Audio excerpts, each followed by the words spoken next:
এতদিন পর চিকিৎসায় সাড়া দিয়ে রানীর প্রশ্নের উত্তর দিল পিকলু। সম্পূর্ণ জানতে ভিডিওটিতে একটি লাইক করে দেখতে থাকুন।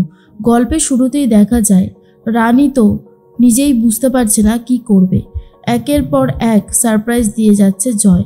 এরপর সবার সামনেই কাপল ডান্স করতে থাকে জয়, যা দেখবার পরে সবাই খুব জোরে জোরে হাততালি দিতে থাকে। কিন্তু সেটা মোটেও ভালো লাগে না পিঙ্কি বৌদির।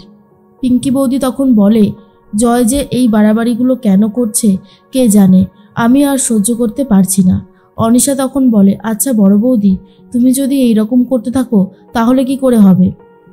জয় আর রানীর এই পারফরমেন্সটা তো আমার দারুণ লাগছে, তুমিও দেখো, তোমারও খুব ভালো লাগবে। পিঙ্কি বৌদি বলে, এই চুপ করো তো অনিশা, আমার এসব মোটেই ভালো লাগছে না, আমার জাস্ট বিরক্ত লাগছে।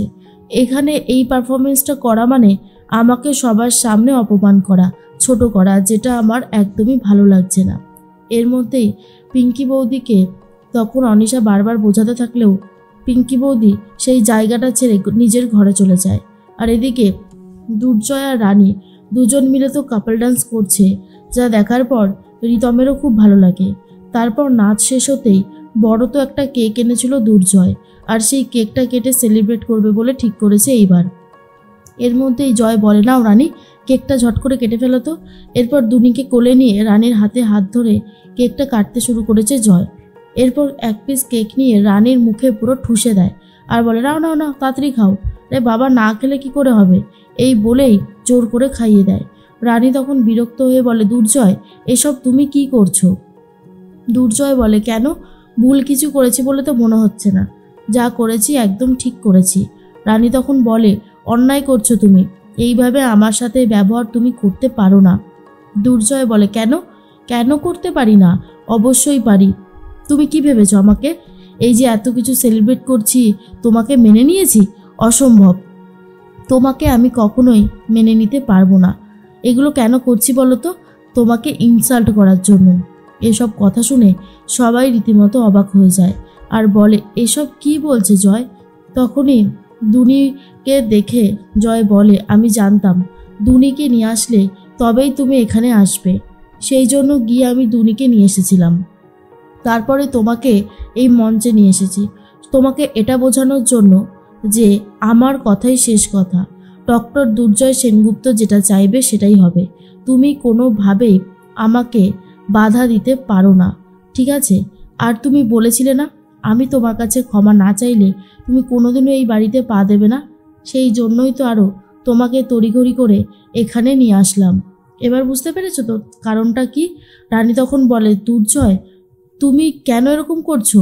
আমি ভেবেছিলাম তুমি সমস্ত কিছু ভুলে গিয়ে আবারও নতুন করে সম্পর্কটাকে সাজাতে চাইছো, আর সেই তুমি কিনা আমাকে ইনসাল্ট করার জন্য এখানে এসেছো নিয়ে আমাকে।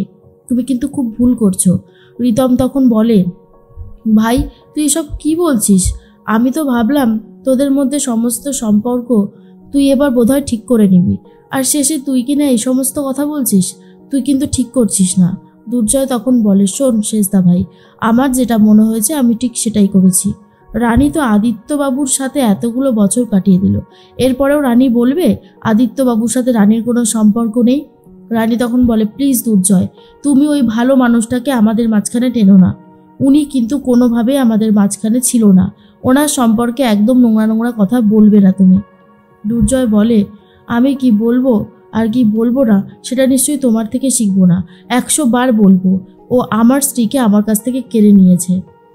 দুর্জয় বলে, তুমি এখান থেকে চলে যাও, আর খুব শিগগিরই আমি তোমাকে ডিভোর্সের নোটিশ পাঠাবো, আমি তোমার কাছ থেকে মুক্তি চাই, বুঝতে পেরেছো? এর মধ্যেই রানী তখন ভাবে, দুর্জয় যা শুরু করেছে তাতে দুর্জয়কে সামলানো সত্যিই খুব চাপের। এরপর রানী দুনিকে নিয়ে সেখান থেকে চলে যায়।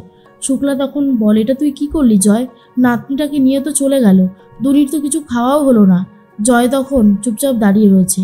এর মধ্যে জেঠুমণি বলে, মেয়েটা এই বাড়িতে এসেছিল, এই বাড়িটা আনন্দে ভরে গেছিল, কিন্তু আবারও যেই সেই হয়ে গেল। জয়ের বারবারন্ত দিন দিন বেড়েই চলেছে, এগুলো আর মেনে নেওয়া যায় না। তখনই শেষদা ভাই বলে, সত্যি কথা, তুই এটা ঠিক করলি না রে জয়, যা করলি অন্যায় করলি। এরপরই পিঙ্কি বৌদিও চলে এসেছিল, সমস্ত কথা শুনেছে।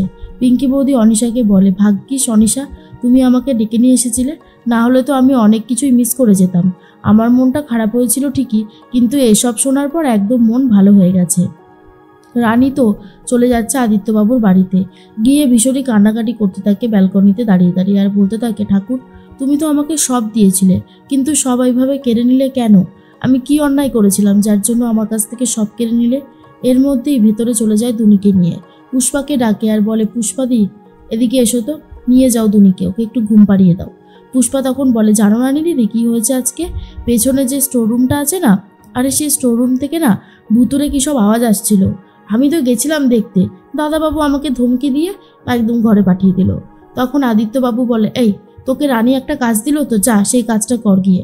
এর মধ্যেই রানীর সাথে কথা বলে আদিত্যবাবু আর বলে, রানী আজকে আমি হঠাৎ করে ছিলাম বাড়িতে, তাই জন্য হয়তো অ্যাক্সিডেন্টটা হয়নি। পুষ্পা বলে, ওই ঘর থেকে নাকি কী সব আওয়াজ আসছে। তো আমি পুষ্পাকে তো ওখান থেকে সরিয়ে দিই, তারপর ভেতরে ঢুকে দেখি অক্সিজেন মাস্কটা কেমন যেন নড়ছিল, আর তারপরে অক্সিজেন সিলিন্ডারটাও প্রবলেম করছিল, কিন্তু বডি মুভমেন্টটা আমি দেখিনি। কিন্তু অন্যদিকে দুর্জয় তো ঘরে চলে গেছে। দুর্জয় ঘরে গিয়ে রানীর সাথে এতক্ষণে কাটানো কিছু মুহূর্তের কথা ভাবতে থাকে, আর মনে মনে বলে, তুমি যতই চেষ্টা করো না কেন রানী দেবরয়, টুনিকে তো আমি নিজের কাছে নিয়ে আসবই, তারপর দেখি তুমি কি করে বেঁচে থাকতে পারো। তোমার জীবনটাকে আমি দুর্বিষহ করে তবেই ছাড়বো। এদিকে অনিশা বলে, ভাবলাম আজ এত বড় একটা পার্টি হচ্ছে, সবাই মিলে কত আনন্দ হবে, সবটা মাটি করে দিল জয়। পিঙ্কি বৌদি বলে, বেশ করেছে, রানীকে তার নিজের জায়গাটা বুঝিয়ে দেওয়া হয়েছে। এর মধ্যে রানী বলে, জানেন তো আদিত্যবাবু, একটা কথা খুব ভাবছি যে পিকলুদাকে আর এখানে রাখা যাবে না। পিকলুদাকে এবারে আমি আমার ওই নার্সিংহোমেই নিয়ে যাব, ওখানে আইসিইউতে রাখার ব্যবস্থা করব। আদিত্যবাবু বলে, সে কি, তুমি ওখানে নিয়ে যাবে আর ডক্টর দুর্জয় সেনগুপ্ত জানবে না? সেটা তো হতেই পারে না। রানী তখন বলে, দুর্জয় যাতে জানতে না পারে সেই ব্যবস্থাই আমাকে করতে হবে। তাই আমি বলছি যে আমি কোনোভাবেই দুর্জয়কে জানাবো না। পিকলুদা ঠিক আমি জানি সুস্থ হবে। পিকলুদা যেই গাড়িটার সামনে গিয়েছিল, সেই গাড়িটার নাম্বার প্লেট অনুযায়ী আমি ওনারের নাম সার্চ করেছিলাম, অলোক সেন। কে এই অলোক সেন, আর কেনই বা সে টাকা দিল পিকলুদাকে, আর পিকলুদাই বা আমার সম্পর্কটাকে ভাঙলো কেন? এই প্রশ্নের উত্তরগুলো যতদিন না পাচ্ছি ততদিন আমার মন কোনোভাবেই শান্ত হবে না, কোনোভাবেই না। এর মধ্যেই তখনই আদিত্যবাবু বলে, রানী তুমি একটু শান্ত হও, তুমি এরকম করো না। এর মধ্যেই রানী পিকলুর কাছে চলে গেছে, পিকলুকে ডাকতে থাকে আর বলে, শুনতে পাচ্ছ পিকলুদা, তোমার জন্য এতগুলো বছর আমি অনেক অপেক্ষা করেছি, আশা করি তোমার জ্ঞান ফিরছে। মুভমেন্ট যখন তুমি করেছো তখন বুঝতে হবে কিছুদিনের মধ্যেই তোমার জ্ঞান ফিরবে, আর আমার দেওয়া প্রশ্নের উত্তরগুলো তোমাকে দিতেই হবে। প্রশ্নগুলো আমি তোমার কাছে তো রাখবই, উত্তর যদি তুমি না দাও তোমাকে আর তখন ক্ষমা করব না আমি, বুঝবে রানী কি জিনিস।